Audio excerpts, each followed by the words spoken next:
To put that into perspective, the gap from first to second was a second and a half. The gap from second to 17th, a second and a half. The entire field, apart from Sebastian Bourdais, was covered by the same gap that he had over second place. It was a phenomenal display. It was absolutely brilliant to watch. Everybody was just in awe. I mean, you had to appreciate what this guy was doing. He's not been challenged all weekend, but now Robert Doornbos, the man chasing him in the championship, is doing just that on track where it matters. And we've seen before that Sebastian Bourdais often he has been the quickest guy here at Road America. He's raced here 3 times in the past.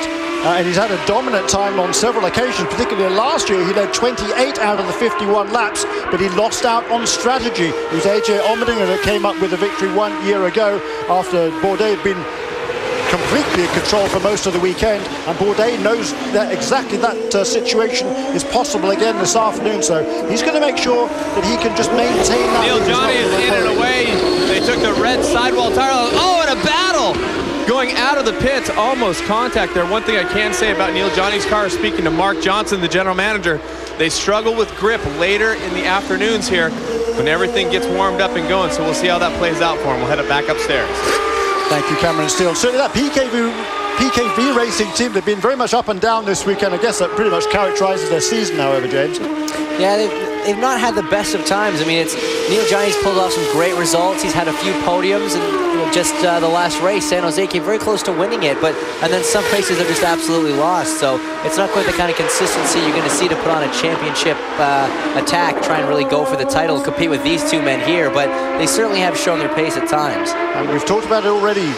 Fuel strategy, race strategy this afternoon. You can see there the big wide open spaces there at the exit of turn 13. The Billy Mitchell Bridge used to be right there. That bridge has been taken away. There's a new tunnel underneath the racetrack there, and as a result of moving that bridge, there's added a huge runoff area there in turn 13. And in the past, you might remember Memo Gidley having a horrific accident there in a Target Chip Ganassi car almost 10 years ago now, and he managed to get out of that incident unscathed, but it was a huge crash and a big safety improvement there in turn 13. It was a safety improvement, but I must say it certainly changed the visual approach as you head into corner 13, which the bridge covered. I mean, you've always known that, you know, it's a blind entry when the bridge was there. It's a flat-out corner. It's very, very quick.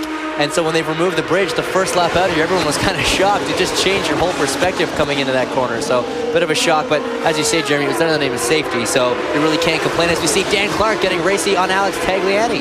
Yeah, Dan Clark really is charging along. We were hearing it'll be just a couple of laps before Sebastian Bourdais brings his race leading car onto pit lane, and the reason we believe that Robert Doornbos has managed to close that gap to less than half a second, or just about half a second, as they came across the line last time around, as Catherine Legg completes her first pit stop in that newly liveried Dale Coyne Racing car number 11. She's really struggled this weekend, has Catherine, but certainly delighted with the way that car looked, with having a good-looking car and a fast race car, two entirely different scenarios.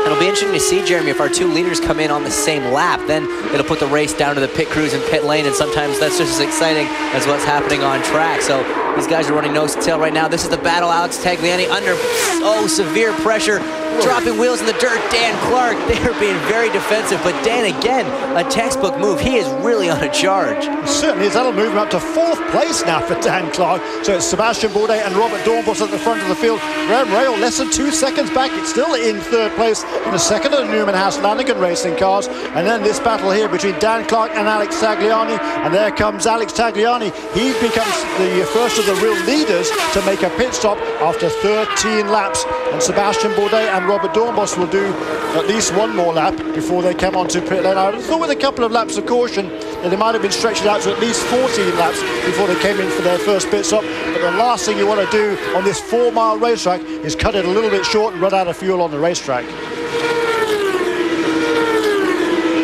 So there is the first stop completed for the R Sport car number 8 of Alex Tagliani. His lone victory in the Champ Car World Series came right here in car number 8 in the 8th month of the year, in August that was, in 2004. And will that same lucky charm work out for Alex Tagliani again here this weekend? He certainly hopes so. certainly does, and we're riding on board with Graham Rahal now, who's doing a very, very good job keeping touch with these two leaders, leading the race. These two men are leading the championship as well, and Graham Rahal, he's actually closed the gap a little bit to them. He's running slightly quicker lap times than the two men in front of him, about 3/10 on that last lap. So Graham's certainly one driver not struggling with these red sidewall Bridgestone tires, and it's getting close to that pit window now. I mean, it's very possible that all three of these men could be coming in on the same lap, and then, like I said, Jeremy, that really puts it down to the pit crews. But Sebastian Bourdais seems to put a little bit of breathing room in between himself and Robert Dornbos. Indeed, and that is what he would love to do on his in-lap into the pits. Is absolutely crucial. If you can give your pit crew a little bit of a margin coming into pit lane, they love that. It puts a little bit less pressure on the teams. You'll see now as they come out of turn 14, and Sebastian Bourdais, yes, he does come into the pit lane, as do the two guys behind him. What? Cameron Steele is in the Newman House. Four cars all coming in right together is the way it looks like it's planned, you guys, from down here in the pit. It looks like Dornbos, Rahal, and Bourdais, as well as Gomedy just beyond Bourdais. So 4 cars will be coming in all together. Sebastian, of course, leading them in. They're going to take the reds off and go to the black sidewalls. Watch for the adjustment in the front wing. They're talking about a half a turn, and I did confirm with the team that they were working on trying to save fuel, but didn't get the lap that they wanted. Back up to you guys. A slight turn onto the front wing there, James, was there? Yeah, I think it was actually a half turn out of the front wing, Jeremy. It looks like he's got a little bit too much front grip on the fast corners, but I only saw one of the crew guys do it. It was only done on one side, and there are flaps on either side of the front wing that have to be adjusted, and only one of them got adjusted. I'm not sure if that was a mistake or if that was planned, because with predominantly right-hand corners here, all the fast corners, especially being right-handers, having the left-hand flap up a little, or sorry, down a little bit, would affect the balance more in those fast corners, but still traditionally you try and keep it level across the front wing. But either way, you can see the pit stops have really gone in the favor of Sebastian Bourdais. His crew doing a great job getting him a bit more of a margin over Robert Dornbos. Yes, and we look and see how much Cosworth power to pass has been used thus far by the race leaders. Sebastian Bourdais has not even touched his button yet. He has a full 75-second allocation remaining. Robert Dornbos and Graham Rahal have 62 and 63 seconds respectively left aboard their cars. Here is Dan Clark. He did not come in last time around along with the other race leaders. So Dan Clark, in addition to running some super lap times and working his way well up the order now, is leading the race. He's going to get 1 lap longer than everybody else. That's going to give him an opportunity to get closer to the race leaders. He's going to stay out some more as well. And Dan Clark, as Oriol Servia comes onto pit lane for his second stop of the day. I should correct myself, because Dan Clark, he did make a pit stop in the very early part of the race under that first caution period. We're expecting Dan in one lap's time, but certainly great strategy, I think, by Minardi Team USA, as we see several other people making pit stops as well. Dan Clark, he's just turned his best lap of the race, the second best lap of the race by anybody at this stage, of 1 minute 46.3. The fastest lap has been set by Simon Pagenaud, a 1 minute 46.1. And by contrast, Sebastian Bourdais' best lap thus far, 147.7. So and that shows that Bourdais was really out there trying to save some fuel in the early stages of this race, trying to make it from a 4-stop strategy to a 3-stop strategy. And Dan Clark, he's already made one pit stop now, and he has got he's got the hammer down. He's really trying to turn a couple of very quick laps in here so he can reduce that deficit. It was about 8 seconds before Bourdais and the other two race leaders came in for their pit stop 2 laps ago on lap 13. And now the pressure is on for Dan Clark as we see one of the Team Australia cars onto pit lane. Is that Simon Pagenaud? Pagenaud, I believe, yes. The red helmet there. A little front wing going into that car. A lot of front wing going into that car. Simon Pagenaud not very pleased with the handling of his car, despite the fact he's got the fastest lap of the race, and it's a legitimate lap. He's not used much of his Cosworth power to pass, only 5 seconds, so he's maybe going to go a little bit quicker, but still currently running 16th right now. Just it's not quite played out the way Simon wanted after that first lap clash in turn 5. No, it certainly has. We've lost a lot of ground as a result of that, and must have had some other issue after, I think, that first caution as well, because you wouldn't ordinarily be that far behind. Meanwhile, Dan Clark, I believe, is on to pit lane. Unseen here as we watch Tristan Gomondi there, down in 13th place, battling with Jan Halen, who clearly lost some time in his first round of pit stops. But Dan Clark, the race leader, is on the pit lane. Here is Dan Clark. There he goes. So the stop is completed for Dan Clark. Speedy Dan Clark. He's been very speedy this afternoon, and he's saved some fuel as well. Let's see where he comes out in relation to the other front runners. There go a couple of them, and he comes out ahead of Robert Dornbos. So the two Minardi Team USA cars, Dan Clark, he's on cold tires, remember, so Robert Dornbos has to take advantage going down into turn 3 and does exactly that. And Graham Rahal is also going to try and take advantage of that fact as well. Dan Clark slotted in there between these two cars, and now though Graham Rahal's got a big run down the hill towards turn 5 and has the preferred inside line, but look at the tone they get. Oh my goodness, as Dan Clark dives to the inside. Great racing, James. That was such a difficult position for Dan Clark. He was absolutely snookered. He was stuck. He had a great draft on Robert Dornbos. As Graham Rahal looks on the inside of turn 6, very difficult place to pull off a move.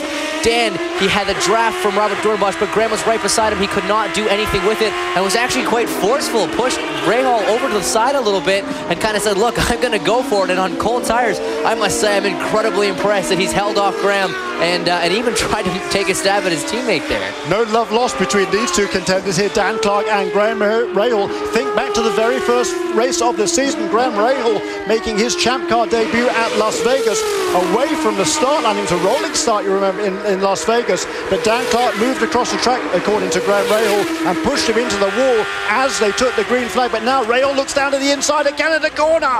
He's going to go wide. I think there may have been a little bit of contact there, but it seems like both cars have gotten away with it. That was very, very close. Graham was extremely late on the brakes. That was a very bold move, but I must say he pulled it off with class. That could not have been pulled off by a lot of drivers. Very heads-up stuff from Graham Rahal. That was a remarkable move, wasn't it, by Graham Rahal? He knew he had to seize that opportunity. Dan Clark still working to get those tyres up to temperature, up to their optimal working temperature, and he knew he had to seize the opportunity, and he's done exactly that. But look at that in the background there.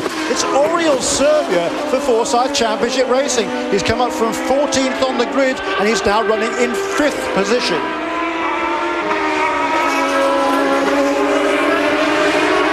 There is speedy Dan Clark, and Rahal just said on the radio, I don't know how I just made it. There's some dust in the background there. That was a battle going on behind Oriol Servia. That was Alex Tagliani, Will Power, and Justin Wilson battling over 6th, 7th, and 8th positions, and we got Dicing all the way down the field.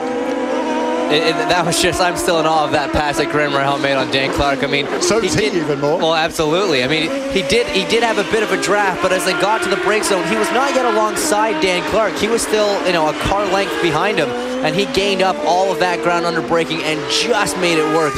And we've seen all afternoon, Dan Clark's been good on the brakes. He's made quite a few impressive passes himself.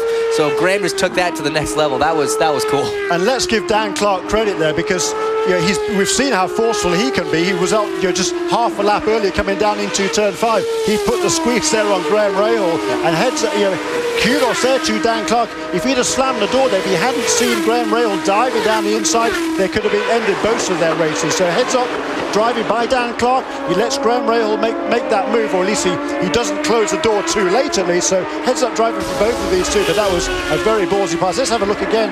This is down into turn 3. That's Dan Clark now, who's right in front of Graham Rahal. Robert Dornbos, of course, is in front of this train.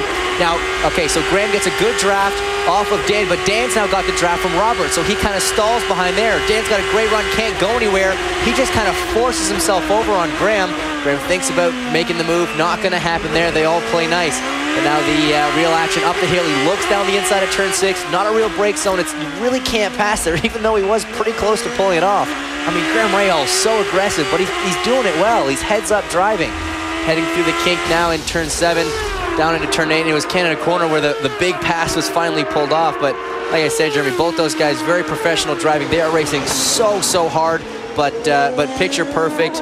Placed their cars within inches, within centimeters of one another. It was just so close, but that was brilliant stuff. It was. That run down to turn 5 then, Dan Clark sort of moved to the inside there, as if maybe to make an opportunity, trying to make it look as if he was trying to repass his teammate Robert Dornbos. That effectively put a block on Graham Rahal. Does Rahal have any claim there to having been blocked? No, he really doesn't. I think given the fact that Dan did have such a run, it was legitimate pass attempts, I think. And even though with cold tires and full fuel, it was not a high percentage move, and that's why Dan really didn't go for it. So I think he kind of played the situation into his hand to pull off a bit of a sneaky block on Graham. Graham, but you know that could have ended in heartbreak for all three of those drivers. So that was actually, I give Graham a lot of credit there for seeing Dan moving over, for backing off and not trying to get too excited, knowing that he still had cold tires. He'd probably have another opportunity, and he did just that. Just, man, I love racing at Road America. This is just great. It is. That's what it's all about. And that's why there is such a big crowd